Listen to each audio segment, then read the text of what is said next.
Thank you so much, Hari Prabhu. Thank you very much, dear devotees. Prabhu, let me give a small introduction. Is that okay for the devotees here? Sure, Prabhu. Sure. So, welcome everyone to Shravanam Saturdays. So Hari Parshad Prabhu, I'll hand it over to you. Thank you so much, Prabhu. Hare Krishna. Thank you, Hari Prabhu. Thank you for kindly inviting me here, for kindly introducing me. Thank you to all the devotees who are present here. I can see many familiar names. I can see Naveen Krishna Prabhu, Ram Tirth Prabhu, and I can see Alec Prabhu, and all other devotees who are here. Thank you so much for kindly being present here. All other devotees also, please, kindly accept my gratitude for giving me such valuable time of yours. Today I have been asked to speak on the first 4 verses of Bhishma Stuti. So that is verse number 32, 33, 34, 35, 30. So first 5 verses of Bhishma Stuti. And that is what we'll be trying to cover today. But it is Shishta Parampara. It is the tradition set by the previous great acharyas that whenever we begin something or any event especially, we should begin with Mangalacharan. The Manusmriti says, Mangalachara Yuktanam Japatam Cha Prayatatpanam Japatam Juvatam Chaiva Vinipato na Vidyate. So Mangalachara Yuktanam, those people who always perform Mangalacharan, Nityam Cha Prayatatpanam, and those who are always endeavoring in their spiritual life, Japatam Juhvatam Chaiva, whatever japa they do, whatever yagyas they perform, Vinipato na Vidyate, they don't fall down.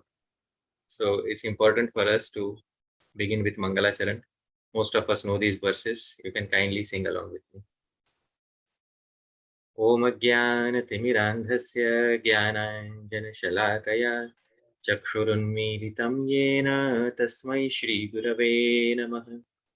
Shri Chaitanya Manobhishtam Sthapitam Yena Bhutale Soyam Rupaha Kadamahyam Dadati Swapadantikam Vandeham Shri Guruh Shri Yutapadakamalam Shri Gurun Vaishnavamscha Shri Rupam Sagrajatam Sahagana Raghunathanvitam Tam Sajivam Sadvaitam Savadhutam Parijana Sahitam Krishna Chaitanya Devam Shri Radha Krishna Padan Sahagana Lalita Shri Vishakhanvitamscha Namah Om Vishnu Padaya Krishna Presthaya Bhutale Shrimate Bhakti Vedanta Swamin Niti Namine Namaste Saraswate Deve Gauravani Pracharine Nirvishesha Shunyavadi Paschatya Deshatarine Namo Mahavadanyaya Krishna Prema Pradayate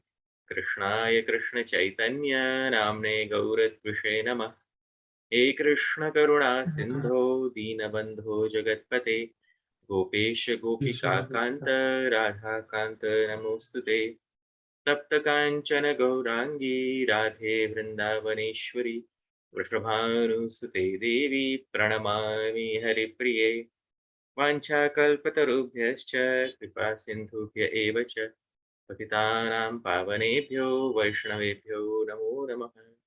Jai Shri Krishna Chaitanya Prabhu Nityananda Shri Advaita Gadadhara Shri Vasadi Gaura Bhakta Vrinda Hare Krishna Krishna Krishna Hare Hare Hare Rama Rama Rama Hare Hare. Srila Prabhupada ki Jai, Ananta Koti Vaishnava Vrinda ki Jai, Nitai Gaur Premanande Hari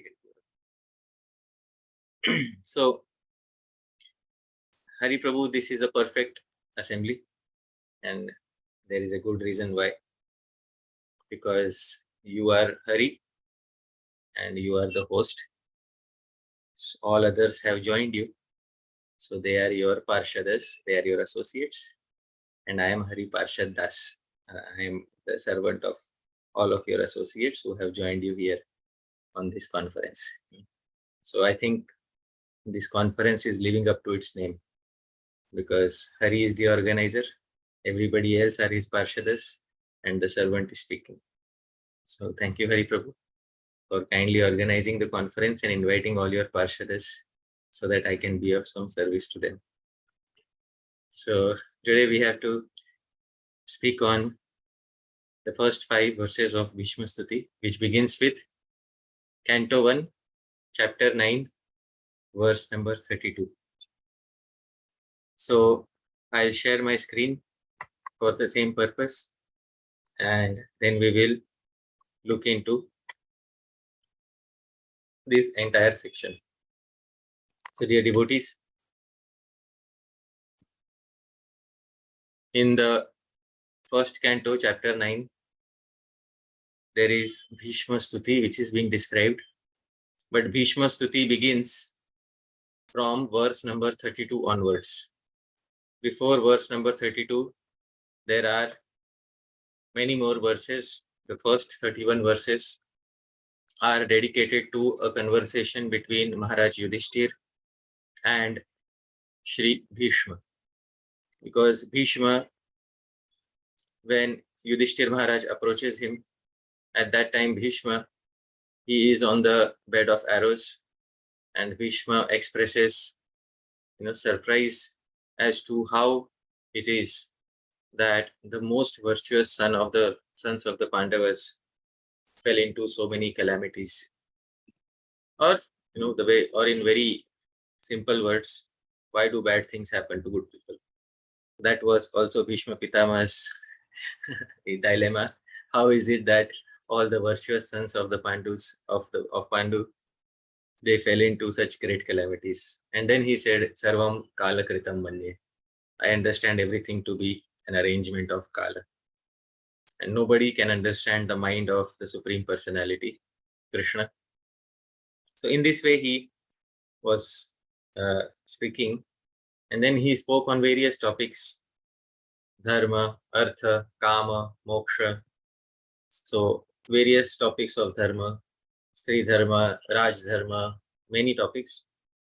And then when finally the time arrived, which was perfect for all perfected yogis to leave their bodies and to achieve the spiritual world. So at that particular point of time, Sri Bhishma Pitamaha looked upon Krishna. He directly looked upon Krishna because Krishna was standing right next to him.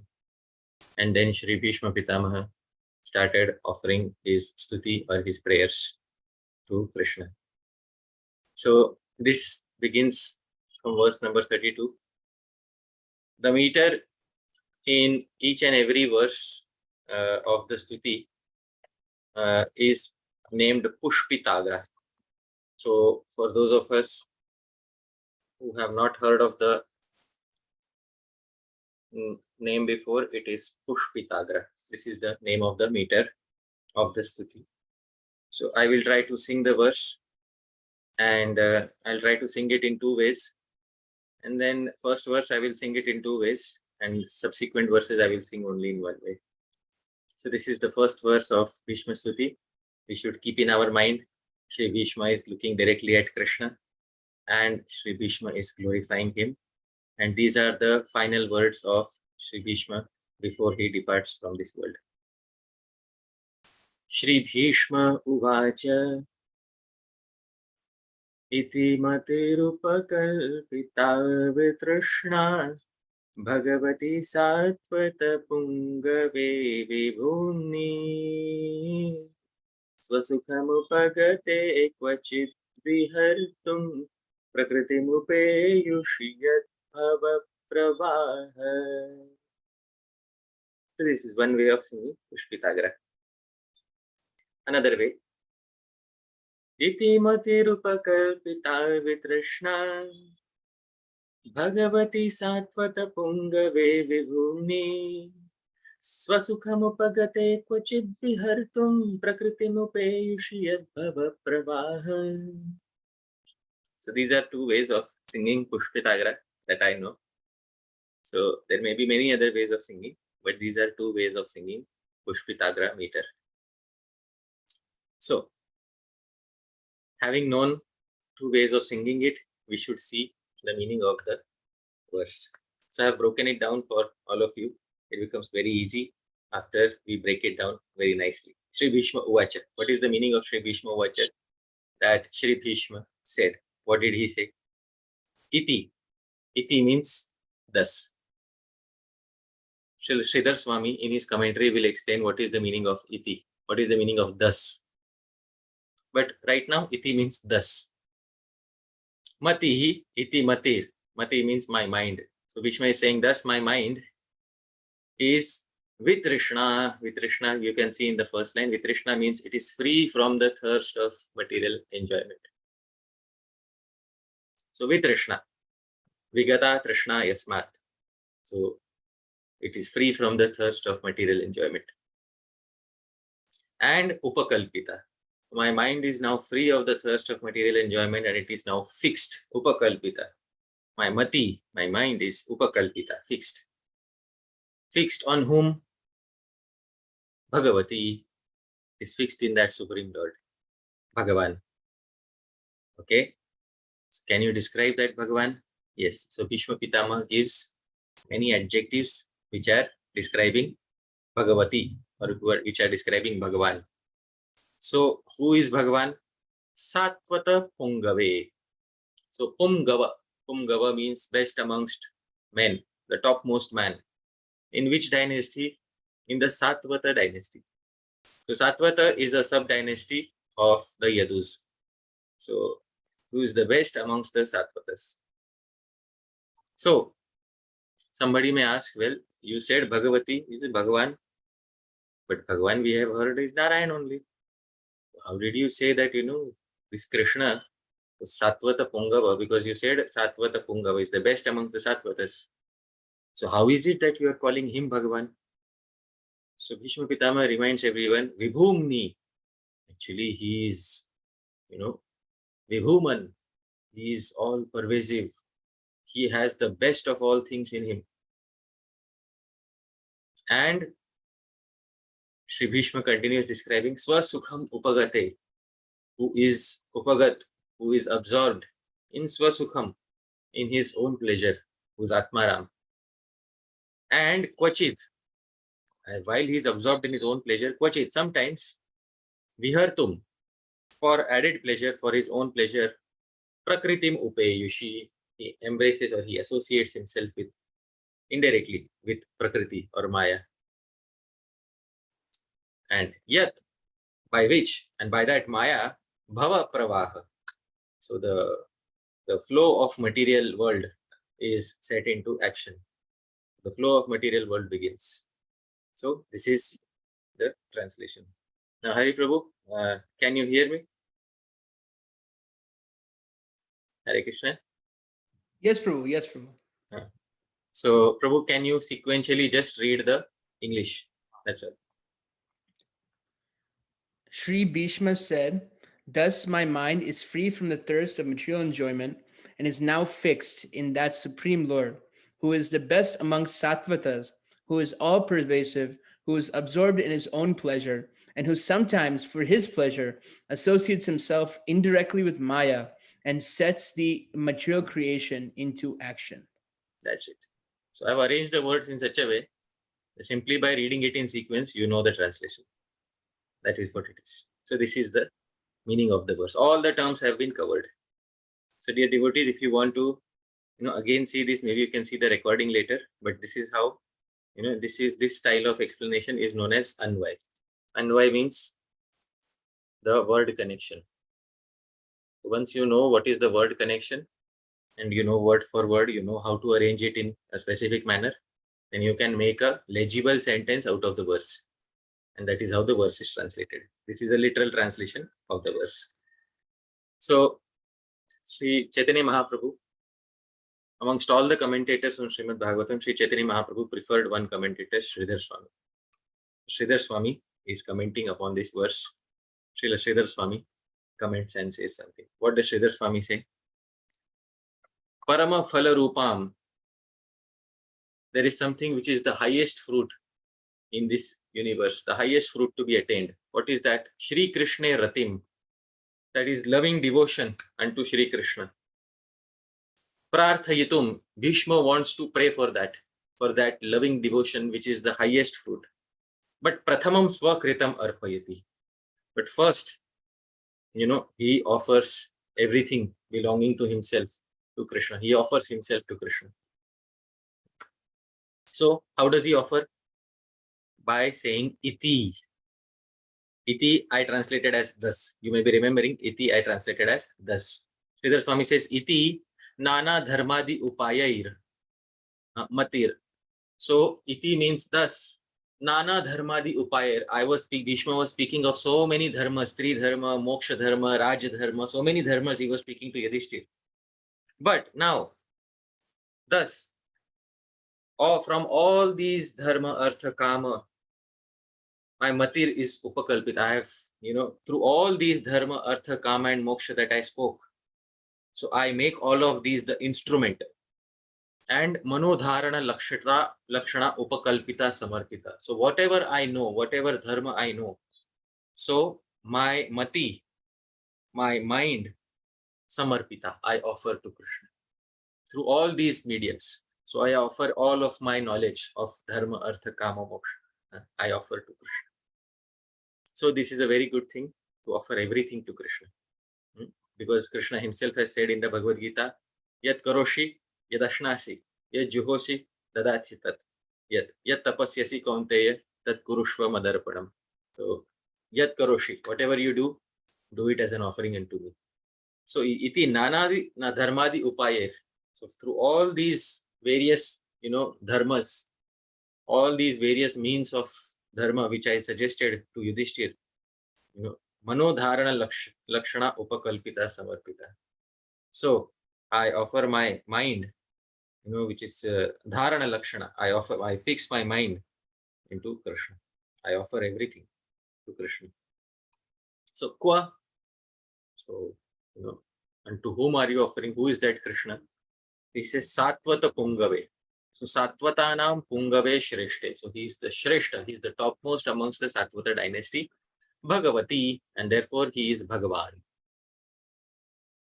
Okay, Sridhar Swami says, Vitrishna. Vitrishna means, Bhishma said, my mati, my mind is Vitrishna. Vitrishna means devoid of material desires. So Sridhar Swami says, Vitrishna means Nishkama, devoid of any desires. Or Sridhar Swami says, Upakalpita Vitrishna. Upakalpita plus Avitrishna can also be the breakup. So instead of Vitrishna, another breakup can be Avitrishna. Vachedaha.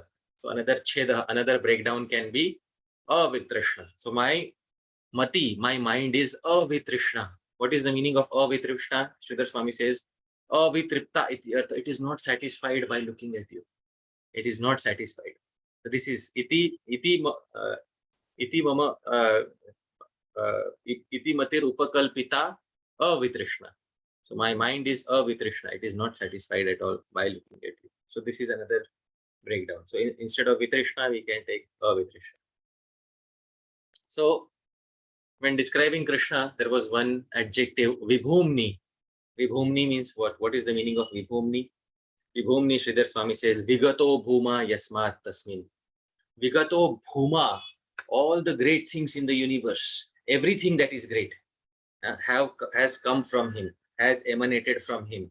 So unto that Lord, may I have rati, may I have loving devotion. So what is the meaning? Yam apeksha anyatra mahatvam nasti iti artha. In comparison to him, there is nothing great. In comparison to him, there is nothing else great in this universe. Only he is the only great personality in this universe from whom all other sources of greatness have arisen. Therefore, he is Vibhumni. So he is that person who is the source of all greatness. In the Chandogya Upanishad, there is a very nice quote. Yo vai bhuma tat sukham, nalpe sukham asti. Yo vai bhuma, that which is, that personality who is Bhuma Purush, who is the greatest, tadvai sukham. He alone is the reservoir of happiness. Na alpe sukham asti. There is no happiness in these small, tiny things which have emanated from him. Actual happiness lies in that original personality. So this is given in Chandogya Upanishad. So Bhuma Purush, he is the personality from whom all great things have arisen. Now, Tadeva Paramaishwaryam Aha. Since he is Bhuma, he is the personality from whom all great things have arisen. Paramaishwarya, therefore he has supreme opulence. And that supreme opulence, Bhishma says, when he says Swasukham, Swasukham means Swaswarupa Bhutam Paramanandam Upagate. So when Bhishma says Swasukham Upagate, he means Paramanandam Upagate. So Bhagavan Shri Krishna is absorbed in his own Param Ananda, his own unlimited, endless happiness. So that is the nature of Krishna. And Kvachit, and sometimes Kadachit, Vihartum, Kriditum, sometimes he desires to sport. And therefore Prakritim Yogamayam Upayushi. So Prakriti, he takes help of Yogamaya. So Prakriti means Yogamaya. Prakriti, Sridhar Swami translates as Yogamaya. Upayushu means Swikritavati. So he accepts Yogamaya. And then Sridhar Swami says, Na tu Swarupa Tirodhanena. Just because he accepts Maya doesn't mean that he becomes entrapped by Maya and he loses his essential nature. No, that doesn't happen. He never becomes entrapped by Maya. Jivavat Paratantrem. Just like Jivas become entrapped by Maya when they accept Maya. Similarly, Krishna doesn't become entrapped by his Maya when he accepts his Maya.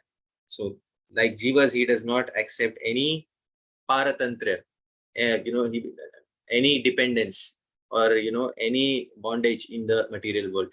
Iti artha. This is the meaning. Vihartam iti yad uktam. So it was said that Krishna wants to sport and therefore he creates the material world. Tat prapanchayati. This is what Bhishma further explains. That yad yatah prakriter, by that prakriti, by that yogamaya, bhava pravaha, srishti parampara bhavati. So everything is created and this world is also created and the flow of the world begins because of that maya. So that is the meaning of this verse. So this is the first verse number 32. A very nice verse. So Bhishma Pitama, in short and sweet, Bhishma Pitama is saying that, my mind, whatever I have learned, I surrender all of that to Krishna. My mind is now free of material desires. May my mind always, find delight in that personality who's the best amongst the Sattvatas and who accepts his own Maya and sets the world into action. In this way, he first describes Krishna as the supreme personality of Godhead. Now, Bhishma is not satisfied with that. Bhishma wants to describe Krishna in a more personal way. So Bhishma is now pointing out some relationship with Krishna, and this relationship is with Arjuna. So he points out Krishna's sweet relationship with Arjuna, and that is what will make, in this verse, it clearly indicates that Bhishma is getting more and more personal. So this is verse number 33. Tribhuvana kamanam kamalvarnam ravikara gauravarambaram dadhane vapuralakakula vritarajam vijaya sakhera tirastu me navadya. So, astu me, astu me, may my ratihi, devotional attachment. So may my devotional attachment. So there is another term which he has used here, anavadya. Anavadya means that it means spotless. So may my spotless devotional attachment be firmly fixed. So may I have spotless devotional attachment. In whom? Vijaya Sakhe, in the friend of Vijaya. Vijaya is whose name? Vijaya is the name of Arjuna. So Vijaya Sakhe. May my spotless devotional attachment be firmly fixed in Vijaya Sakha, in the friend of Vijaya or in the friend of Arjuna. Dadhane, as he sports, as Krishna, what does he sport? Vapuhu, an eternal form. So dear devotees, as and when each word is being clarified, the image should build up in our mind. So may my attachment be firmly fixed in the friend of Arjuna or in the charioteer of Arjuna, as he is sporting an eternal form. What is that eternal form, dear devotees? Now is the time to draw that eternal form on the canvas of our minds. So Tamala Varnam, with a tamal tree like dark hue. So Krishna's form, it has a dark hue like the tamal tree. And Tribhuvana Kamanam. And it is Kamanam, most desirable in Tribhuvana, in the three worlds. Okay. More description. Ravi Kara Gaura Varambaram. So Dadhane is carried forward as he sports something else also. What does he sport? Ravi Kara Gaura Varambaram. And he sports Vara, spotless Ambaram garment, which is Gaura, goldenish yellow, like the Kara, like the rays of Ravi, of the morning sun. So Krishna sports a garment which is goldenish yellow, like the rays of the morning sun. Further detail added to the painting. And Alaka Kula Avrita Ananabjam. And he also sports a lotus-like face, Abjam, Ananabjam, which is covered with pendant locks of hair, Alaka Kula Avrita. So this is how he describes Krishna. So basic description of Krishna, like he has a body which is dark in hue like tamal tree. He is wearing a cloth which is goldenish yellow like the rays of the morning sun. And he has a lotus-like face covered with pendant locks of hair. So it's getting more personal now. Verse by verse, it is going to get more personal. Sridhar Swami says, Idanim, now, Shri Krishna Murtim Varnayan, while describing Shri Krishna's Murti, Shri Krishna's form, Ratim Prarthayate, Bhishma is praying for Rati, for devotional attachment. That is what Bhishma is praying for. While describing Krishna's form, he is praying for devotional attachment unto that form. So how does he, what are the adjectives? First is Tribhuvana Kamanam. Tribhuvana Kamanam, what does it mean? Trilokyam Ekam Eva Kamaniyam. Is the only object of desire, only desirable object in the three worlds. What are the three worlds? The three worlds are Bhu, Bhuvaha, Swaha. These are the three worlds. Bhur, Bhuva, Swaha. Bhur means earthly planets. Bhuvaha is Antariksha, space between the earth and heavens, and Swaha is Swarga. In the three worlds, it is the only form which is desirable. See, because all the other lower forms below humans, they are not considered to be very desirable. From human beings, those forms are considered to be desirables. And so human beings, they reside on Bhulok. So Bhu, Bhuva, Swa. All forms above that are most desirable. The gods, the Gandharvas, they look very beautiful. But Trilokyam Ekameva Kamani, most beautiful form in the three worlds is Tribhuvana Kamana, that is Krishna. Yat Tad Vapur, that body, that form, Dadhane, he is carrying, he is sporting eternally. Ratir me astu. May I have spotless devotion in that particular form. Katham Bhutam Vapur, what is the nature of that form? Please describe. So Bhishma says, Tamalavat Nilo Varno Yasyata. He has a bluish, dark bluish hue like the hue of a tamal tree. Describe further, and he says, Ravi Kara Gaura Varambaram Dathani. What is the meaning? Pratah Kalina Ravehe. Sridhar Swami adds this detail, morning sun. Because the verse only says Ravi, sun. But Sridhar Swami adds detail. Pratah Kalina Ravehe. Pratah Kalina Ravehe Kara. So that the morning rays of the sun. Iva Swata Eva Gaure Pite. You know, just like the morning rays are by themselves goldenish yellow. Vare nirmalecha. Just like the morning rays are very nirmala, very gentle. Similarly, his ambara, his cloth, is also, it's very spotless. And it is of the same goldenish yellow hue as the rays of the morning sun.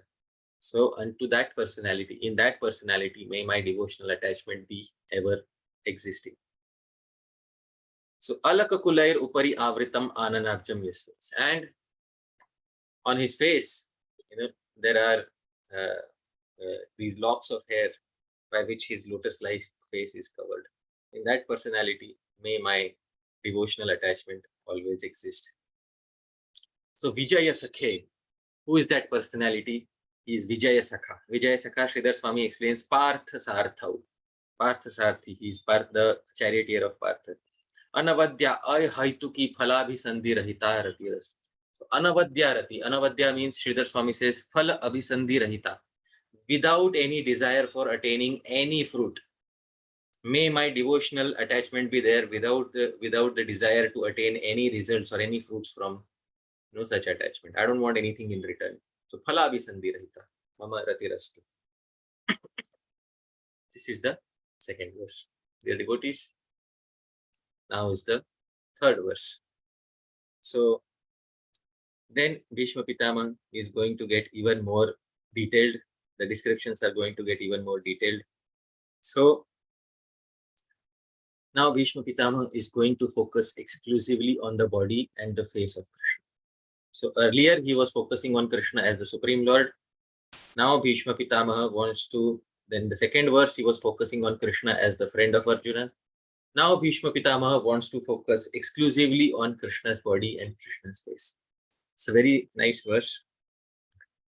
Yudhi turagarajo vidhumra vishpak kachalulita shrama varyalankritaasye mama nishita sharair vibhidyamana tvachi vilasat kavachestu Krishna atma.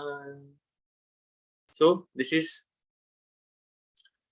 Bhishma Pitama describing Krishna's body, Krishna's lotus face in even more greater detail and even more personal and intimate. So Atma, the Atma here means may my mind, Astu, always delight Krishna in that Krishna. May my mind always delight in that Krishna. This is the main sentence. May my mind always delight in that Krishna. All others are descriptions of Krishna. To describe Krishna, what is that Krishna? So there is a very big term here. So this term we can see here in the verse. Single term, Turaga Rajo Vidhumra Vishwa Kacha Lulita Shrama Vari Alankrita Asye. You can see it is connected by hyphens. That term fit in two lines. This is one term. So we have to explain this term. It's very easy. Don't worry. In Sanskrit and English, there is one very good connection. What is the connection? The order in which the sentence flows in Sanskrit, just take the opposite order and you will have the English. So just go in the opposite direction. Okay, what is the opposite direction? Asya, Alankrita, Vari, Shrama, Lulita, Kacha, Vishwak, Vidhumra, Rajo, Turaga. This is the opposite order. Okay, so just see how easy it is in English.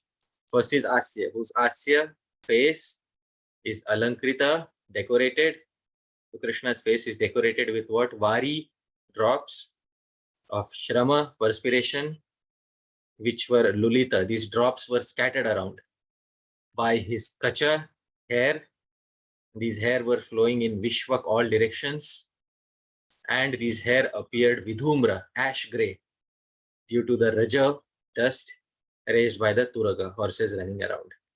So just go in the opposite direction, you'll have the English sentence. So may my mind always delight in that Krishna whose face is decorated with drops of perspiration. Now these drops of perspiration were coming down his face, but they were scattered all around by his hair flowing in all directions.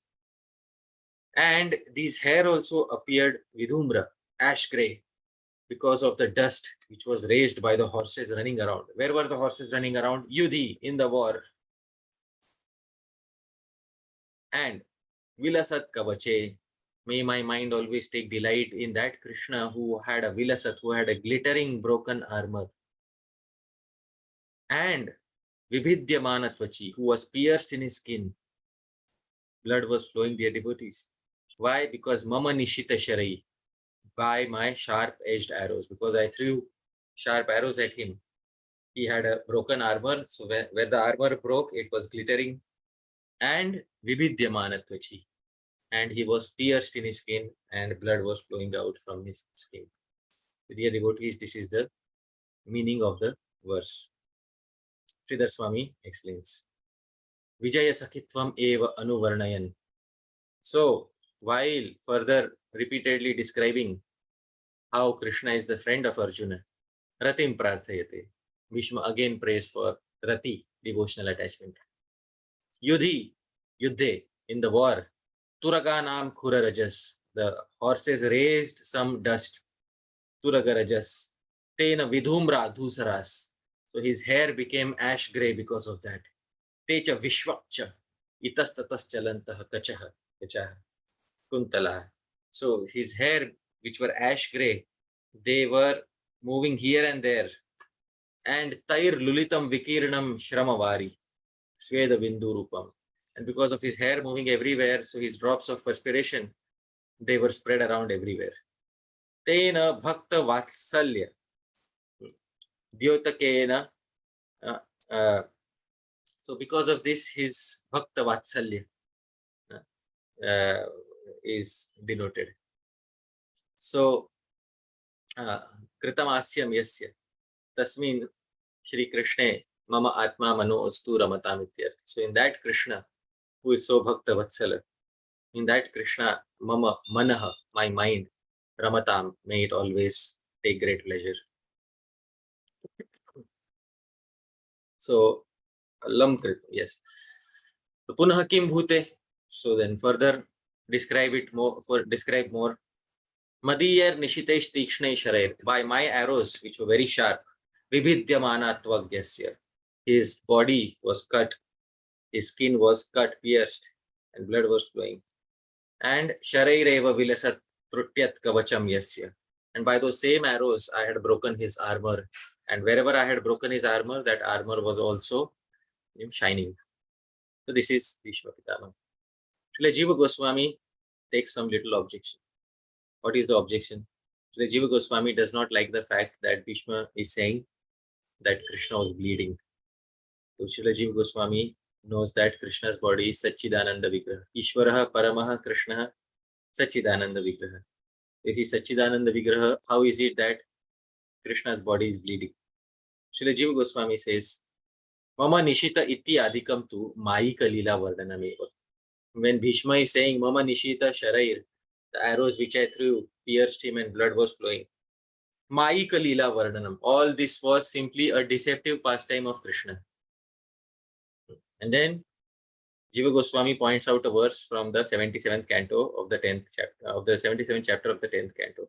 Evam vadanti rajarshe rishaya kecha nanvita. Sometimes even the great sages, O Parikshit, sometimes even the great sages speak something which is not logical. Don't worry, because this appears in the chapter where Shalva is fighting with Krishna. And Shalva, he creates such magic that it is described that even Krishna becomes bewildered. So Shukdev Goswami says, sometimes sages describe like this, but these sages contradict themselves. They don't know what to say. Therefore, they describe it incorrectly. Krishna was never bewildered by the magic. So Jiva Goswami points out this verse and says Bhishma Pitama is also speaking on same lines. He's not speaking according to Tattva here. So therefore, Ityadi Nyayena Vastavatva Virodhat. It is opposed to the actual Siddhanta.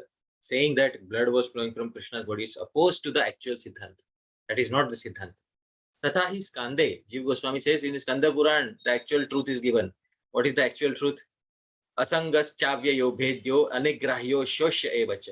Asangas, he is untouched by material nature. Cha avyaya, he never diminishes in any way. Abhedya, his body is unpierceable. Anigrahya, he can never be bound. Ashoshya, he can never be burnt or dried. Evacha, that is Bhagavan. But still, Vidho, he appears to be pierced. Asrigachito, he appears to be covered in blood. Badha, sometimes he appears to be bound. Iti Vishnu pradarsyate, sometimes Vishnu shows himself to be like this. Why does he show? Asuran mohayan devaha. He does this to bewilder the asuras. Kridati esha sureshvapi. Sometimes he, displays this pastime of bleeding even amongst the demigods. Manushan madhyaya drishtya. Sometimes even amongst the humans. Na mukteshu kathanchana, but never amongst the liberated souls. Such pastimes are shown only amongst humans, demons, and the demigods. But the purpose is only to bewilder the demons. But the mukteshu, the liberated, are never shown such pastimes. The liberated understand that this is all a trick of Maya. So Jiva Goswami says, Shri Bhishmasya Yuddha Samaye Daitya Avishtatvat Tatha Bhanam Yuktameva. When Bhishma was fighting the war, a demoniac force overtook him. And therefore he was shooting arrows at Krishna. Therefore, it is very nice that he is describing it like this. Fine. Kintu adhuna tu swapna dukhasyeva tasya nivedanam kritam. Now he understands it to be like a nightmare. And I was shooting arrows at Krishna. Actually, I was overtaken by a demoniac force. And that is the reason why I was shooting arrows at Krishna. Otherwise, Bhishma, a devotee like Bhishma, will never shoot arrows at Krishna. But now he's remembering it as a nightmare. And therefore, he is surrendering himself to Krishna and describing all of it as a nightmare. So that is what is happening here. So this is not actual Siddhanta that Krishna was bleeding. It was only a trick of Maya which was shown in front of everyone. Now, dear devotees, moving ahead. Second last verse. So very nice. See, we have, when Sridhar Swami is there with us, fatafat, quickly, verse by verse. The commentator is so nice. Pakka commentator. Explains the verse and gets out of the way. Explains the verse and gets out of the way. That's the commentator. Therefore, Chaitanya Mahaprabhu liked the commentator very much. Because in many other Shastra, many other Puranas, many other Smritis, I have seen some commentators. For every verse, 1.5 page of commentary. The verse is very simple. The commentator says, hey, wait. I have to speak a lot. And then the commentator gives 2 pages of commentary and completely gives a different interpretation of the verse from what it was, from the literal meaning. And then the commentator, the actual meaning of the verse is shrouded by the commentator. Sometimes that happens. But Sridhar Swami is not that commentator. Sridhar Swami, commentary is named Bhavarth Deepika. There are many arthas, many meanings of the Bhagavatam verses. But Bhava Artha, what is the essential, plain vanilla meaning, the meaning which was desired by the speaker, Bhava Artha Deepika. I will have a lamp. My commentary is like a lamp which will illuminate the Bhava Artha, the essential meaning or the intended meaning of all the verses. So, moving on to the next verse. Sapadi sakhi vacho nishamya madhye nija parayor balayuratham niveshya sthitavati parasayinikayurakshna ritavati partha sakhe ratir mamastu. So again, ratir mama astu. He's repeating the same phrase. Astu, may, mama my, ratihi, devotional attachment be firmly fixed. In whom? Sthitavati, in that personality who was situated. Situated as what? Partha Sakhe, as the dear friend of Partha. May my attachment be in that person who was situated as the dear friend of Partha. Okay, what did he do? Nishamya, who after hearing Sakhi Vachaha, his friend Arjuna's words. What were Arjuna's words? Arjuna's words were, please situate the chariot between both the armies so that I can see who are fighting on my side, who are fighting on the other side. So after hearing his friend Arjuna's words, and Nivesh, after situating his chariot, Madhye, between Balayoha, the 2 armies, Nija Parayoho, belonging to himself and his enemies, what did Krishna do? Hritavati. Krishna snatched away. Parasainika Ayuhu, the lifespans of the hordes of Parasainika, of the enemies. How did he snatch away? Akshna, by his mere glance. So Hari Prabhu, can you help me to translate the verse? All you have to do is read in sequence. So are you there, Hari Prabhu? Yes, Prabhu. May my devotional attachment be firmly fixed in him who is situated as the dear friend of Partha, Arjuna, who after hearing his friend Arjuna's words and after situating his chariot between the 2 armies belonging to himself and his enemies, snatched away the lifespans of the hordes of his enemies by his mere glance. That's it. All the words have been included. A legible sentence has been formed. This is translation. Sridhar Swami. Kimcha, moreover, more description of Krishna. Sapadi iti, this verse. What was the word spoken by Arjuna? Senayoru bhayor madhye ratham sthapaya mechyuta yavanaitan niriksheham yoddu kaman avasthitan in Bhagavad Gita. Krishna, Arjuna was saying, Senayor Ubhayor Madhye, between both armies, Ratham Sthapaya, place the chariot, Me Achyuta, place my chariot, O Achyuta. Yavadetan Niriksheham. So, from where I can see, Yodhu Kaman Avasthitan, all those who are desirous of war. So, iti sakyur Arjunasya vacho nishamya. Hearing these words of his friend Arjuna, Sapadi tat kshanameva, Swaparayor Balayo Sainayor Madhye. So immediately between both the armies, Ratham Niveshya, he placed the chariot, and Sthite, he himself was situated as Partha Sakha, as the friend of Partha. In that Partha Sakha, in that friend of Partha, Mama Ratirastu. May my devotional attachment always exist. So, Tatra Sthitva Kritam Sakhyam Darshayati. Krishna did not just simply sit there in between both the armies. Krishna exhibited Sakhya, friendship towards Arjuna. How did he exhibit friendship towards Arjuna? Simply by glancing at the other army, he snatched away their lives. This is Sridhar Swami describes. Parasya, Duryodhanasya. No, the enemy was Duryodhan, and his Sainikanam Ayur, and the lifespan of his soldiers, Akshana Kala Drishtya Hritavati. Krishna snatched away simply by gazing. How did Krishna snatch away? So Krishna was pointing out, Asau Bhishmo, O Arjun, look, this is Bhishma. Asau Drono, O Arjun, look, this is Dronacharya. Asau Karnaha, O Arjun, this is Karna. Ityadi tat pradarshana vyajena. So on the pretext of pointing out, Drishyaiva sarvesham ayur akrishya. He snatched away simply by his glance everybody's ayu, everybody's lifespan. And Arjunasya jayam kritavati. And he was ensuring the victory of Arjuna. So unto that personality, may my devotional attachment always exist. This is Bhishma's prayer. Now, a small comment from Jiva Goswami. Jiva Goswami says, Sapadi iti. Tatra akshna ayur haranena prarabdha haratvam api darshita. Jiva Goswami says, don't think that by his eyes, he simply took away the lifespans of those enemies. Not only did he take away the lifespan, but he also took away all the prarabdha karma of all of them. He also snatched away all of their prarabdha karma, which means he made all of them liberated. So not only did he snatch away the lifespan, but he also snatched away all the previous karma. And therefore, he liberated all of them. So this is the intention behind speaking the verse. Dear devotees, this is the last verse for today, verse number 36. This is where we are going to pause. After this, we are going to pause. So I'll sing this last verse. Vyavahita pritana mukham nirikshya svajanavadhadhimukhasya dosha buddhya gumati maharadatma vidyayayash charanaratihi paramasya tasya mestu. So again, Bhishma Pitama says, may astu, may I always have charanarati, devotional attachment to the feet, charanarati, of that tasya, paramasya, of that supreme personality.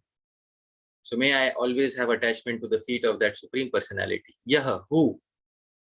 Atma Vidyaya, by imparting the knowledge of the soul, by imparting the knowledge of Bhagavad Gita. Aharat, snatched away. Kumatim, the ignorance of Arjuna. Dosha Buddhya, because Arjuna, due to a faulty intelligence, Vimukhasya, had become averse. Averse to what? Swajanavadhat, to killing his own kinsman. When did he become that? Niriksha, after having observed Vyavahita Pritana Mukham, the heads of the opposite army situated at a distance. So Hari Prabhu, once again, you have to help me in forming a legible sentence. Please read in sequence. May I have devotional attachment to the feet of that Supreme Personality, who by imparting the knowledge of the soul, snatched away the ignorance of Arjuna, who due to a faulty intelligence had become averse to killing his own kinsmen after having observed the heads of the opposite army situated at a distance. That's it. Very easy. Anvay. If we do all the verses in this style, we will understand Srimad Bhagavatam. See, the most important thing in Prabhupada's books is word for word. A verse Word for word, translation, and purport. It's my opinion. The most important thing is word for word, because the word for word gives the connection. And once the connection is there, you can make a clear image in your mind. Once you can make a clear image in your mind, you've understood the verse. See, at the end of the day, nobody memorizes a purport. Nobody does. Is there anybody here who has memorized even one entire purport of Prabhupada? Most of us have not memorized even a single purport, but we have memorized verses. But when we sing the verses, an image should be formed in our mind. That is when we have understood the verse. If a single term is not understood, that means we have not understood. That part of the verse is still shrouded in darkness. So understanding the verse means understanding each and every syllable of the verse. But that is possible when we are able to connect all the terms in such a way that we can form a legible sentence out of it. This is the art of doing Anvay. Once we are able to do the Anvay, or the logical connection between the terms, then we have understood the verse. We know where to place which term is an adjective, which term is an adverb, which term, is a verb. So all these things, when we know, we have formed a legible sentence, we have understood the verse. Next time when we sing the verse, then all the terms will fit automatically into their respective places in the painting, and the image will be clear in front of us. That is the most important thing, is word for word. My opinion is the most important thing is word for word, because ultimately we have to remember the verses. And when we have to remember the verses, it's important to have the word for word connection in the mind. So devotees should always kindly pay attention to the word for word given by Srila Prabhupada. So Srila Sridhar Swami, he says, Na kevalam Arjunasya sapatna ayur harnenaiva jayam avahat. Not only did Krishna ensure the victory of Arjuna by snatching away the lifespan of his enemies, kintu avidya harnena api. Krishna ensured Arjuna's victory even by snatching away Arjuna's own ignorance. So Krishna snatched away two things. By his glance, he snatched away the ayuhu, the lifespan of the enemy camp. And by his dissipation of Bhagavad Gita, he snatched away the ignorance of Arjuna. So Vyavahita Pritana, there is a term in the verse, Vyavahita Pritana Mukham. What is the meaning of Vyavahita? Dure Sthita. The opposite army was situated at a distance. Ya Pritana. Pritana means army. Tasya Mukham iva Mukham. So some people were situated at the very face of that army. Agre Sthitan. So these people who were situated at the very face, at the very end of that, so that Arjuna could directly see them. Who are they? Bhishmadin Niriksha. They were Bhishma, etc. So having seen those Bhishma, etc., Arjuna fell into a delusion. And Swajana Vadhat Vimukhasya. That Arjuna became Vimukha. He became, he did not agree to Swajana Vadha. So he did not agree to kill his own kinsman. Nivrittasya. He became detached from that killing. Taduktam Gitasu. And this is spoken in the Bhagavad Gita. Evam Uktvarjunah Sankhye Rathopastha Upavishat Visrja Sasharam Chapam Shokasam Vignamanasah. Evam Uktva, having said everything to Krishna that I will not fight. Sankhye, in the battlefield. Ratha Upasthe, on the seat of the chariot. Upavishat, Arjun sat down. Visrija, he kept down. Sasharam Chapam, his bow and arrow. Shokasam Vignamanasa, and his mind was fully immersed in lamentation. So this was the Kumati, this was the faulty intelligence of Arjuna. And Kumati, what was the faulty intelligence? Aham Hanta Iti, that I am going to be the killer of these all. So Krishna told him, you are not the killer. Naham Karta, Hari Reva Karta. We are not the doers. Hari is the doer. Hari Prabhu. I am not the doer. Hari is the doer. So Naham Karta, Hari Reva Karta. That is Sumati. That is actual intelligence. But Arjun had Kumati, Aham Hanta. I am the killer.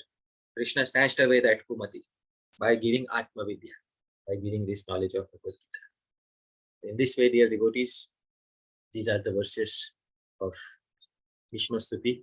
First 6 verses, 32, 33, 34, 35, 30, first 5 verses of Bhishma Stuti we have covered in this way.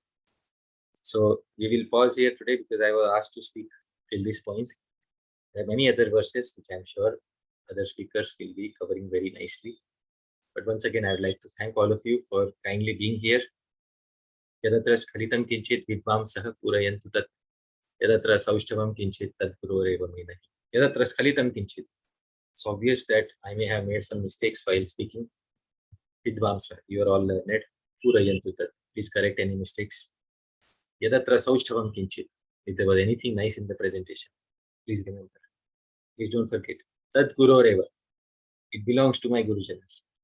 Me nahi. Doesn't belong to me. Thank you very much, dear devotees. That Guru Srila Prabhupada ki Jai. Hare Krishna. Hare Krishna, Hare Parshad Prabhu. Thank you for coming and enlightening us on these verses of Bhishma Stuti. It was amazing. Does anybody have any questions or comments that we take? Premananda Prabhu raised his hand. Hare Krishna Prabhu, thank you for the class. My question is, in what rasa is Bhishmadev situated? Some devotees say he's situated in Sakya, some say he's situated in Veera. So what does our Acharya say about it?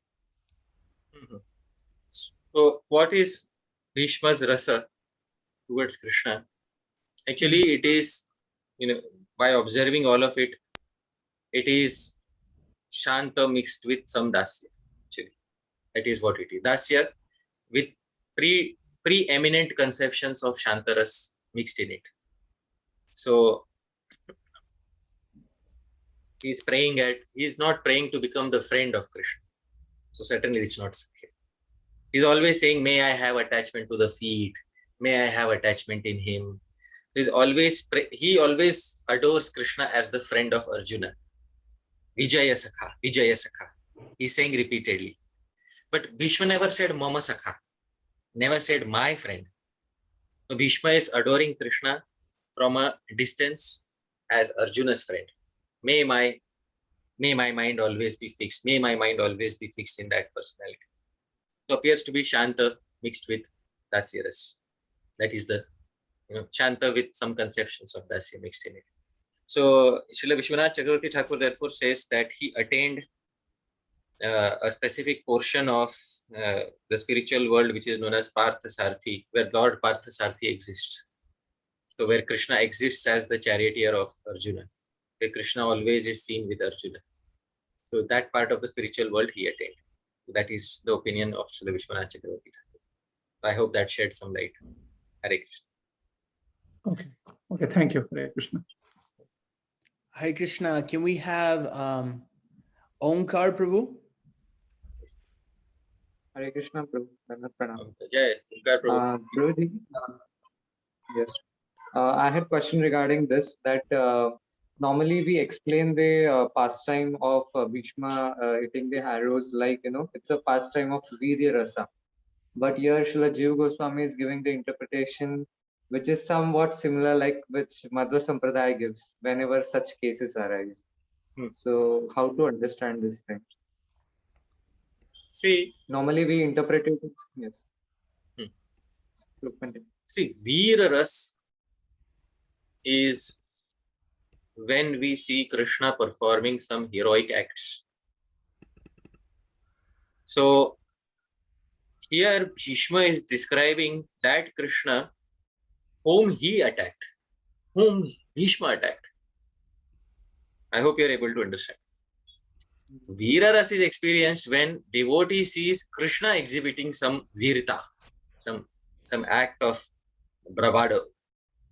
So here Bhishma is simply relishing the beauty of Krishna's body as blood oozed out of it.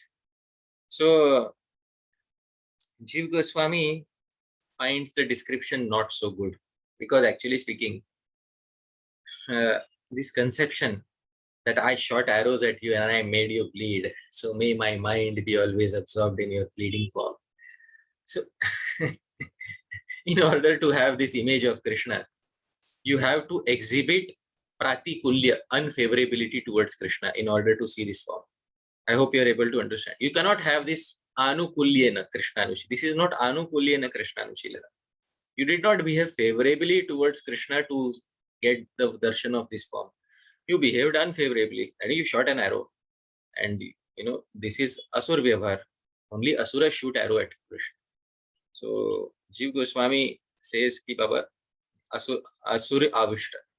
It become overcome by some, some Asuric tendency. And therefore, he did something like that.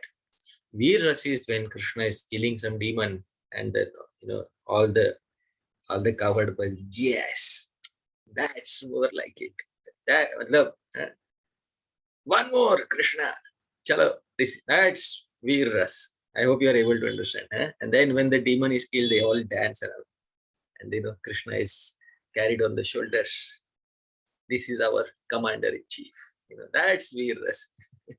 So that is favorability toward Anukulya. That sort of Veer Ras is very much appreciated, but not this, where you are behaving in a pratikul, unfavorable manner towards Krishna. So I hope that makes the difference clear. Hare Krishna. Yes.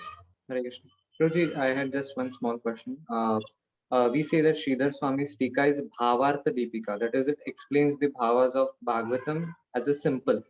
So in some places, Sridhar Swami has explained the Bhagavatam in an impersonal way or a Brahmagyani way. So is it that there itself Bhagavatam is imparting impersonal knowledge, or it is just that it's his trick? Because some authors do use such tricks so that they can attract Brahmagyanis. Yeah. So his commentary is named Bhavartha Deepika, which means it is illuminating the Bhava Earth, the essential meaning, that which was the intention of the speaker. Now, the thing is, in some places it has clearly become impersonal. In some places there is Jiva Brahma Aikyavad. I'd like to point out, there is in Srimad Bhagavatam, Sridhar Swami's commentary, in many places there is Jiva Brahma Aikyavad. For example, in the first canto commentary itself, in one of the commentaries, Sridhar Swami ends up speaking a phrase, Jiva Eva Bhagavan. That is what he says, Jiva Eva Bhagavan. Or the Jiva itself, Jiva himself is Bhagavan. Like this he says. So in the first canto commentary only. And when he says like that, the Vaishnava commentators don't like it at all. So this is something which, therefore the Vaishnava commentators say that some places Sridhar Swami has spoken some impersonal knowledge, but that is according to Badish Amish Nyaya. What is Badish Amish Nyaya? Badish Amish Nyaya is just like on a hook, in order to catch fish. Fish is Amish. Amish means it is impure substance. In order to attract an impure substance, you attach some impure substance on the hook. You attach a worm. So worm is also impure. The fish you want to attract is also impure. So similarly, in order to attract an impersonalist who doesn't have a pure conception of Bhagavan, you attach something impure to your philosophy so that the impure substance is attracted by the impure substance. That is Badi Shamish Nyaya. So sometimes Sridhar Swami has spoken, but it's very few. 99.9% it's according to Vaishnava philosophy. So I hope that is clear. Thank you, Prabhu. Yes. Hare Krishna, Prabhu. I'm not sure your time schedule. We have 3 more questions. Is that okay, Prabhu? I am available. Prabhu, you are Hari. They are your Parshadas. I am Das. So why is Hari asking the Das? I should dictate. There are 3 more questions. So answer the questions. Hare Krishna. Chandrapada Prabhu, you can go ahead. Hare Krishna, Prabhuji, Dandavad. Very nice, beautiful class, Prabhuji. Really loved it. Thank you very much. Yeah, Prabhuji, my question is more not related to this topic, but generally another one. So you gave wonderful classes on Ras Leela during Kartik month. They are beautiful, actually. I really loved it. But just have one general question. So even in this verse, Bhishmadev talks about Vitrishna, right? Where one should come out of this kind of material hankerings and sense gratification. So this tendency is very rooted in our kind of life. And hearing these pastimes of Raslin and everything, we also hear that it removes the lust in our body, the sense gratification, everything. However, as a sadhaka who is in a kind of another nivritti stage, so how to approach these ones and get out of that, slowly. Because it looks like it's impossible to get out of this sense gratification. It keeps on popping up continuously 24/7. Right. I So, don't know if I made any mistakes, sorry, in my questions, no, but no, yeah. it's very nice question. So your question is pertaining to the pastime of Ras Leela. Ras Panchadhyayi was the Correct. Yeah, when I was hearing, I got that question actually as a right, sadhaka who is right, practicing at another nivritti stage, how to understand right. and yeah. See, uh, when the Rasa Leela is being described, at the very end, Sri Shukdev Goswami says that one who faithfully hears from a proper source these pastimes of Bhagwan with the gopis, so he attains Bhaktim Param, he attains the highest devotion, and Hridrogam Ashu Apahinoti, and his Hridroga, his disease of the heart, is cured. Now, question is, see, there is a cause and effect described in the verse. Cause and effect relationship is there in that verse. What is the cause and what is the effect? Cause is hear the katha nicely from a proper source faithfully. Effect is lust is destroyed. I hope you are able to. There is a cause and effect Correct. relationship given in the verse. Yes. So sometimes what we do is we reverse it. We say that the cause should be that you should be free from lust, and the effect should be then you are fit to read the Ras Panchadhyayi. I hope you are able to understand. Yes, yes, yeah. Huh? Yeah, that's how it's presented at set time. Yeah. Sometimes what we do is we put the cart before the horse. First, you should have complete anartha nivriti. Then after anartha nivriti, then you are fit to, relish these topics. Otherwise, it will become a big burden or it will become a big disaster in your spiritual life. So one thing is that Srila Bhakti Siddhanta Saraswati Thakur spoke about it, and he gave it a name also. He called it Artha Pravritti. So Anartha Nivritti and Artha Pravritti. So I would like to point out one excerpt which Srila Bhakti Siddhanta Saraswati Thakur spoke. I want to share my screen so that Prabhu, when you only can read what Bhakti Siddhanta Saraswati Thakur said. So you read out loudly so everybody will be able to hear. So this is what Srila Bhakti Siddhanta Saraswati Thakur said about Rasa Leela. So can you see the screen, Prabhuji, or should I increase the font size?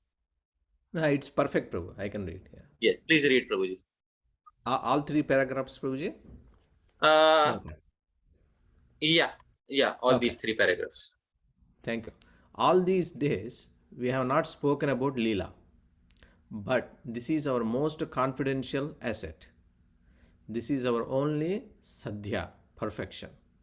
One should not make the mistake of thinking that anartha nivritti, overcoming impediments such as lust and greed, is the prayojana, goal of life. One thinking like this will never enter into ardha pravritti, acquiring one's actual need. Asha, please For note. this reason, Anartha pravritti and anartha nivritti and artha pravritti are two opposite terms. Anartha nivritti means getting rid of negative. Artha pravritti means entering into the positive. So what he is yes, saying is one who is simply overcome by thoughts of anartha nivritti will never be able to enter into artha pravritti. Or ardha pravritti. I hope the sentence made sense. Okay, now Prabhu, please continue. For this reason, I will now begin speaking about Astakaliya Leela. Yes, I know that you are not ready to hear it, but we should know that such a transcendental idea exists within the realm of devotion. Beyond the realm of anartha nivritti is ardha pravritti, pure conjugal service to Radha and Krishna. This is transcendental reality. If we do not know of this transcendental realm, all of our efforts may end in nirviseshavada, impersonalism. Yes. So if we don't understand that there is something beyond anartha nivritti, then our efforts may end up getting nowhere. We will become like impersonalists. Okay, please continue. Do not let your day pass in simply trying to for Anardhana Vritti. Ardha Pravritti is also necessary. Anardhana Vritti is necessary until Ardha Pravritti has started. Very important. And Very important. Anartha nivritti is only necessary until Artha Pravritti has started. I hope this sentence is a very big revelation for all of, because Bhakti Siddhanta Saraswati Thakur, yes, instead, Prabhu. who is a bigger, protector of the Siddhanta as compared to him? But he is telling us what it is, what is the reality. Please go ahead and read, Prabhuji. When Ardha Pravritti is present, Anardha Nivritti becomes unimportant and Ardha Pravritti becomes prominent. Those who have chanted Harinama for 15 or 20 years should know such things. Yes. The So beginners. time limit is also given. If we have been chanting for 15 or 20 years, we should know about these topics. So sometimes what happens, devotees set a permanent boundary, an unclimbable wall. Here and nobody Yes. should ever hear about this. But he set a time limit for those who have chanted for 15, 20 years. So for example, Prabhuji, when did you join ISKCON? Roughly around 2000. 2000. It's more than 20 years. So you are eligible. Yes. According to Srila Bhakti Siddhanta Saraswati, you are eligible for knowing the topics at least. Please read, Prabhuji. Yes. The beginners need not hear these topics or they will not misunderstand. Or they will misunderstand. These topics are for certain audiences, not for all. Also, it is said, Apana bhajana kada na kahibe jata thada. One should not reveal one's bhajana to others. If we disregard this instruction of our previous acharyas, there may be permanent fall from the realm of devotional service. Yes. So sometimes we enter into Raganuga Bhajan or we enter into these pastimes. Sometimes Krishna gives us some confidential revelation in the heart. Keep it within the heart. It is not for speaking in a sabha. It is not for speaking in an assembly. So apana bhajana katha, whatever confidential things we acquired from Krishna in our bhajan, those are gems gifted to us. Na kahibayat. Don't distribute it here and there. So Prabhu, this one paragraph, this was spoken by Srila Bhakti Siddhanta Saraswati Thakur. Bas, matlab, end of story. For me, this paragraph speaks volumes more than any other restrictions placed by the devotees. All devotees are under Bhakti Siddhanta Saraswati Thakur. And Bhakti Siddhanta Saraswati Thakur is setting a time limit, 15 to 20 years. Once you have crossed the time limit, you should know these topics. For this reason, devotees, unless otherwise they permanently they are stuck in Anartha Nivritti only. That will lead to Nirvisheshwar. Yes, Prabhu. That slashed right cut through the knots, Prabhu. It's perfect. Yeah, I got it. Yes. So this was from Harmonist magazine and it was originally printed. So is it possible to send those glimpses or at least the link so that I can memorize and continuously meditate? So see, the following is an excerpt from Srila Saraswati Thakur's lecture delivered at Radhakund during Braj Mandal Parikrama in 1932. This lecture was printed in the Gaudiya in 1934. Okay, so you printed in the Gaudiya magazine. But what I'm going to do is I'm going to send a link in the chat box. So you can, you can bookmark this link and you can read this paragraph again and again. Yeah, just that paragraph is good enough. Perfect answer. Yeah. Prabhu, so really, thank you so much. I've been struggling, with this one, but you answered very nicely in a simple way, and that slashed all my ignorance, Thank you so much. Hare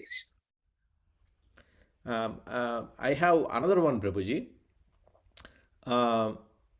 So when hearing lectures, we also hear that there is some prominence given to Mahabharata. People say like how we live our life should be like Mahabharata and how we behave should be. I don't exactly know, but they say like in Ramayana you should be like this and our goal is Bhagavatam. We hear those ones. And then at the same time when we hear Srimad Bhagavatam and then Bhakti Rasamrita Sindhu and other our presentations given by Acharyas, the emphasis is more given on devotional service and also they emphasize compassion and all those aspects. And even when they present Mahabharata in those ones, they only present the Leela of Krishna, the importance of Krishna, the devotion to the Krishna. But I have never heard stating that one should live our life in the material world like in Mahabharata. So how to understand these statements, because it's little Right, confusing right. me. See, the thing is, one who achieves bhakti adhikar, one who achieves eligibility for bhakti, that person technically he has achieved an adhikar which is above varnashram, because bhakti adhikar is an adhikar above the 4 varnas and 4 ashramas. At the same time, not everybody is fully situated in bhakti adhikar. Some people, although they are members of the devotee society, but they don't really appreciate that bhakti aspect of their lives. So their adhikar is still below bhakti. What is below bhakti adhikar is varnashram adhikar. So when it comes to varnashram adhikar, then they become dictated by the dharma shastras. Dharma shastra, Mahabharata is also, a lot of dharma shastra is present in Mahabharata. So the dictats of dharma shastra become applicable to those who are under the system of varnashram. So basically, these are those individuals who do not have bhakti adhikar. Once they have bhakti adhikar, which means they have shraddha, that simply by doing bhakti, I will achieve everything. I don't need to do anything separately. That faith doesn't come easily in many people. Why? Mahaprashade Govinde Nam Brahmani Vaishnave Swalpa Punya Vatam Rajan Vishwaso Nahi Vajayat. It's not very easy for people with little piety to gain that immense faith in Bhajan Kriya. But if somebody has faith in Bhajan Kriya, then they will obviously follow the adhikar which is given in the Bhakti texts. That is Bhakti Rasamrit Sindhu, etc. Somebody doesn't have that Bhakti adhikar, then they will obviously fall into the Varnashram layer. Once they fall into the Varnashram layer, then they have to follow Dharma Shastra. The Dharma Shastra will tell them what is Dharma. So it depends on the adhikar that an individual has acquired due to his previous Bhakti Sukriti.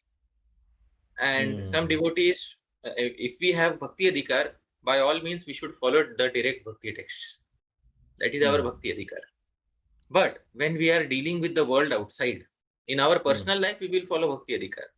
But when we are dealing with the world outside, we should follow Varnashram adhikar. For example, Rup Goswami, Sanatan Goswami, in the personal lives, they are following Bhakti adhikar. They are following their Bhakti Rasamrit Sindhu ka teachings. But when they are dealing with the Purohits at Jagannath Puri temple, so they don't enter Jagannath Puri temple. They don't go there and say that, Arey, I have written in Bhakti Rasamrit Sindhu that one who chants even one name of Krishna, even a dog eater becomes qualified to perform a Som Yagya. Don't you know? So that is, all those are for personal bhajan, but they are not for social intercourse. Those instructions are not meant for social interaction, social intercourse. So those for social intercourse, social interaction, Varnashram becomes applicable. And that is where we should draw the line. In our personal bhajan, if we have Bhakti Adhikar, then we should follow the Bhakti teachings. But if we don't have Bhakti Adhikar, then the de facto Adhikar, Vedic Adhikar is given in the Mahabharata and other Dharma Shastras. So that is the answer to the question. Okay. So I lost a little bit at the end, Prabhu. You said like for social interaction, we should use the Varnashrama system, right? Can you elaborate a little bit? I lost there. So in the outside society, in general society outside, Indian society, when I'm saying, those are not devotees. For them, you have to follow Varnashrama. You go to another temple. So you can't claim there that I have Bhakti Adhikar, so I am superior, I am a Brahmana there. Any other temple you go to a temple of Lord Shiva. And there you have to be a Brahmana by birth. If you want to claim that I am a Brahmana. I see. Okay. Yeah? I hope you are able to understand. Yes. In the devotee samaj, in the society of devotees, you can say that, Baba, from Bhakti Adhikar, I have acquired Brahmanical qualities. Because they all believe in Bhakti Adhikar. But outside society, you have to, Varnashram Adhikar is there. This we have to understand. Okay. And another one, Prabhu, if you have time. Sorry, Navin Krishna Prabhu, probably last one you're waiting. Prabhuji, just this Nandanandanastakam is there, right, Prabhuji? Which So, one? Nandanandanastakam, Hmm. Namami Nandanandanam. So there are two lines where I couldn't understand the meaning. If you can help us, because it's sitting in my mind since some time, I'm not able to create it. Mhm. The songs, the two lines are like Brindavana Sunagaram Vilasanuga Vasasam Surendra Garva Mochanam Namami Nandanandanam. And the next one is Vrajangana Sunayakam. Mhm. That line, Prabhuji. So what is the meaning of these two lines exactly, Prabhuji? Okay. Let me pull out the Ashtakam. Yes, yes. Vrindavana Sunagaram Vilasanugava. Vasasam Surendra Garva Mochanam. The first line starts like this: Namami Nandanandanam, Namami Nandanandanam, Sucharu Right. Vakramandalam. Mhm. So I have it in front of me now. Okay. Vrindavana Sunagaram. So he is Yes, the beautiful Nagara. Nagara means he is the enjoyer. There is a term in English called libertine. I don't know if you have heard the term libertine. Nagara is libertine is an approximate translation of Nagara. He is like the personality who enjoys around with all the ladies in Vrindavan. Acha. So Vrindavana Sunagaram Vilasa Anuga Vasasam. So Vilasa Anuga Vasasam. I'm not sure if this is typed out correctly, but Surendra Garva Mochanam. He is the one who destroyed the pride of Indra. And Namami Nandanandanam, obeisances to Nandana. Vrajangana Sunayakam. He is the hero of all the ladies of Vraja. Sada Sukha Pradayakam. He always bestows happiness. Jagan Manaha Pralobhanam. And he snatches away, or he attracts the minds of the entire world. Namami Nandanandanam. So that is, but there is one term, Vilasanugavasasam. So I have to see if that is typed out nice, if it's typed out correctly. Let me check once again. Vilasanugavasasam.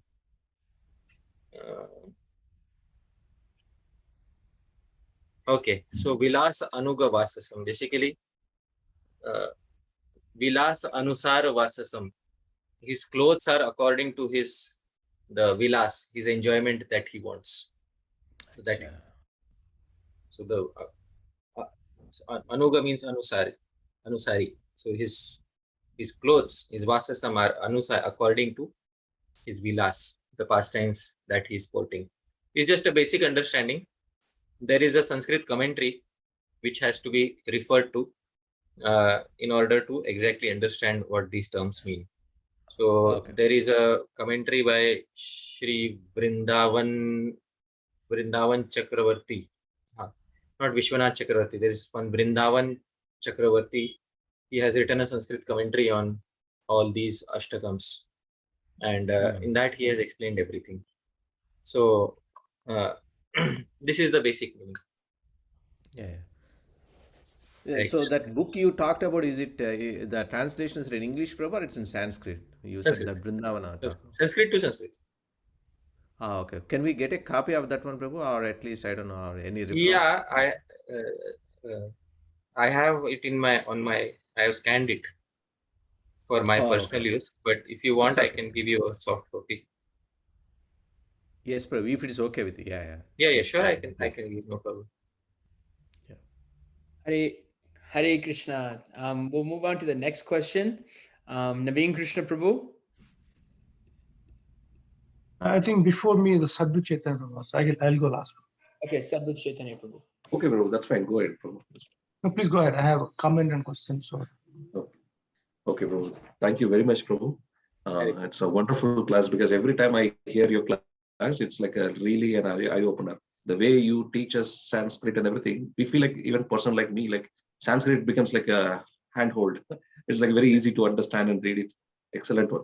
And before beginning to the class, I was thinking, like, I want to ask, like, what is the meaning of Hari Parshad? And first thing you started with Hari Parshad meaning. So thank you so much, Prabhu. So one small thing is like when you say like a three planetary systems like Bhu, Bhuvar, and Swarga, and because we hear like a lower planetary, upper planetary, and middle planetary as like a 14 planetary system as like three loks. But in what context? How do I understand whether did I hear properly? But this is the only thing you say. The So yeah, class? there are two ways of saying three loka or three bhuvana. See, three planetary systems is, you can classify it as lower, middle, and upper. That is one way of classifying it. And sometimes acharyas also say as bhur, bhuva, and swaha. Because so there are different acharyas understand three in different ways. Three can also mean bhu, bhuva, and swaha. Three can also mean lower, middle, and upper. So I specified bhur, bhuva, and swaha because below bhur loka there is not really much of attractiveness as compared to bhuva and swarg. Swarg loka is most attractive. So in all these three, the most attractive is Krishna. And the thing is that most of Krishna's pastimes were also within these three planetary systems, Bhur, Bhuva, and Swarg. So most of Krishna's pastimes were seen by entities of these three systems, Bhur, Bhuva, and Swaha. Therefore, I interpreted it that way. Otherwise, it can also mean lower, middle, and upper. That's not an issue. But I took another interpretation of it. It's not a big difference of opinion. So I hope that is clear. Yes, bro. Just one small things, bro. When I was really amazed by your explanation with the different commentaries, different books, and different acharyas.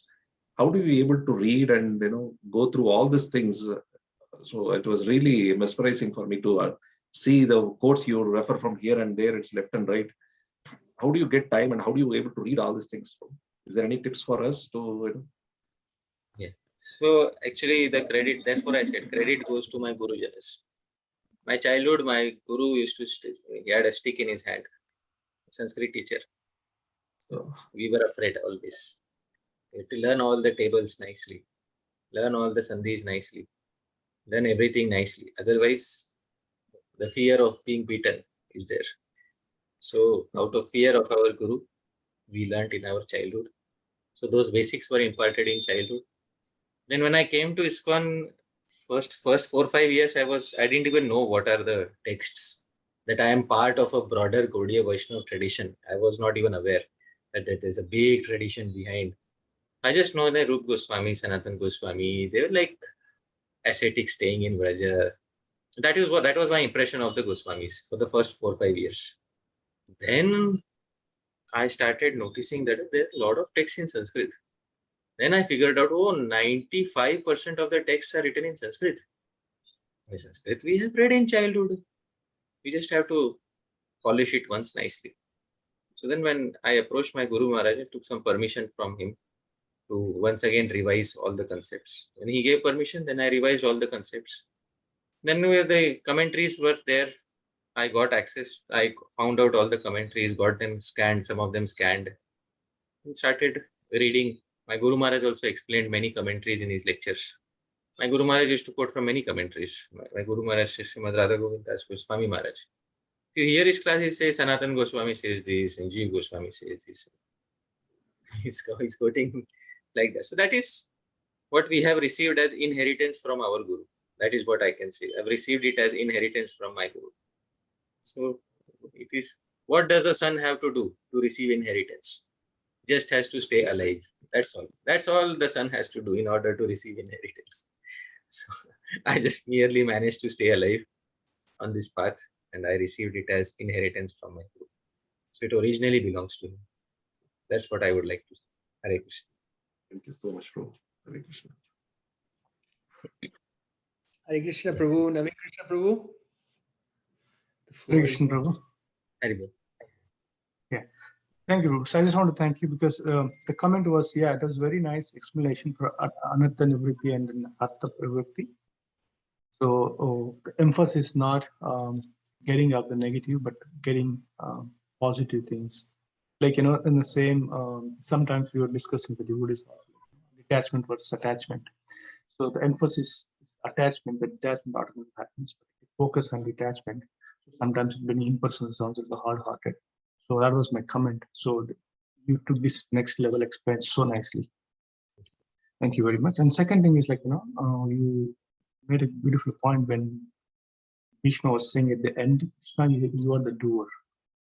So Krishna, he said at the end, he said, Krishna, you are the doer ultimate. But yeah, Prabhu, I'm somehow I think the audio is not clear on my side. Can you speak little loudly, Prabhuji? yeah. So did you hear only last minute, or should I repeat what I said so far? Yeah. Can you repeat, Prabhuji? Yeah. What were you asking? Which question? Bhishma is saying what? Yeah. So Bhishma was saying at the end, Krishna, you are the doer. So Krishna, he says that Krishna is the doer, but he also knows that even though Krishna is the doer, but a living entity is also an instrument. In fact, Bhishma stood against Krishna to fight against him to show he did his part. But where do we draw the line? Our role, Krishna's role. Because sometimes, I think that I'm the controller, no, Krishna is the controller. I didn't do whatever he says, everything is okay because I'm not doing it. But he's Mahajan when he made the statement, Krishna is the doer. So where do we draw the line in personal life? What is my role and what is Krishna? How do we know? Right. Very nice. So between I being the doer and Krishna being the doer, where do I draw the line? That is the question, right? Yeah. Okay. For somebody who has Gyan Adhikar means somebody who's situated in Gyan Yoga, Gyani person. For them, the line should be completely erased. I am not the doer. Naham karta, Hari reva karta. Hari is the doer. I don't do anything. So Gyani, he thinks like this. Naham karta guna guneshu vartante. I am not the doer. The modes are acting with the modes. I am doing nothing. Jiva Goswami takes up this in the Bhakti Sandarbh. Sometimes from a spiritualist ends up committing some forbidden activity. Let's say I am a spiritualist, but I have some previous sanskar. I have a very strong attachment to smoking cigarettes. So one time, I'm going down and then I see a cigarette shop. So in my heart it's boiling. I have to smoke once. So I end up surrendering to my lower nature. Then I go there and then I take a cigarette and I smoke. Now it's a forbidden activity for me. I should not be doing that. So, but if I'm a Gyani, Jiva Goswami says, I will say, Naham karta, guna guneshu vartante. I am not the doer. Modes are acting within the modes. In this way, the Gyani thinks. This is an impersonalist point of view. They all think like this. When they end up committing some forbidden activity, Naham karta guna guneshu vartante. Oh, I am not the doer. The modes are acting within the modes. I am still separate from all of this. So this is the Gyani's point of view. The devotee, he understands one thing. What does he understand? So in the Upanishads, there is one very nice paragraph quoted. There is Kaushitaki Brahman Upanishad. There is one very nice paragraph quoted, and sometimes I have quoted this in many previous classes. And I will point this out again. I will share my screen. I will point it out again. So Prabhupada quotes it in the purport to Bhagavad Gita 5.15. Esha hi eva sadhu karma karayati. The Lord engages a person in sadhu karma, in good karma. Tam yam ebhyo lokebhya unninishate, if he desires to elevate a person to higher planets. Esha eva asadhu karma karayati, and the Lord engages him in impious activities. Yam adho ninishate, if he wants to degrade someone in lower planets. So the Lord engages one in pious activity. The Lord engages one in impious activity if the Lord wants to elevate someone or degrade someone. This is clearly given in Kaushitaki Brahman Upanishad. And Prabhupada also quotes Mahabharat, Agyo Jantur Anishoyam Atmanah Sukhadukhayo Ishvara Prerito Gachet. He goes Swargam Vashvabramevava. The living entity is completely dependent in his distress and happiness. By the will of the Supreme, he can go to heaven or hell, as the cloud is driven by the air. So these verses are quoted. When these verses are quoted, natural doubt arises कि Baba, if everything Krishna is doing, then where's the independence of the living entity? So this subject is taken up in Vedanta Sutra by Vyasadeva, and these same things are the same pramanas are quoted there. And then Vyasadeva gives the conclusion that it's not whimsically that he does that. It's not that by random selection he elevates somebody or degrades somebody. So by the jiva's previous inclinations, he elevates the jiva or degrades the jiva. So a jiva always has the choice to make new inclinations. For example, right now, you have your previous inclinations. Previous inclinations there may be good inclinations or bad inclinations. We have our previous inclinations. So Krishna is inspiring in the heart. There, Hari Parshad, previous inclinations, you like to chalo, go and smoke, like this. Previous Krishna inspiring in the heart. Who is inspiring? It is he who is inspiring. Nobody else is inspiring. But now I have the choice that I want to make a new samskar. I'll say no. It's painful. It's painful. Like once you have combed your hair in this way for 15 years, then you start combing in the other way. It's painful, to comb your hair in the other way. It takes a good 4 or 5 years, to have your hair set in the other direction. But you still have the choice of combing your hair in the opposite direction. That's what it's being said. And bhakti is like shaving all the hair. Bas, finish. Either not this way, not that way. Shave all your hair. That's bhakti. So the thing is, Ishwar Prerana is there. What is Ishwar Prerana? The inertia which is set in your swabhav. I hope you are able to understand. There's some inertia in your nature that from previous times, some inertia has been set. That has been set by Ishwar. But you have the opposing force of the inertia within you, and that is your independence. So those pramanas are balanced by Vyasadeva in Vedanta Sutra in this manner. So I hope it is clear. Thank you, Prabhu. Thank you, Prabhu. Thank you. Hare Krishna. Hare Krishna, Prabhu. Thank you so much for coming and serving the class. We're very grateful and honored to have you. And we could be, we want you to go, we would like to invite you to Columbus whenever you can, whenever you're planning to come to the States, and we'd love to have you here.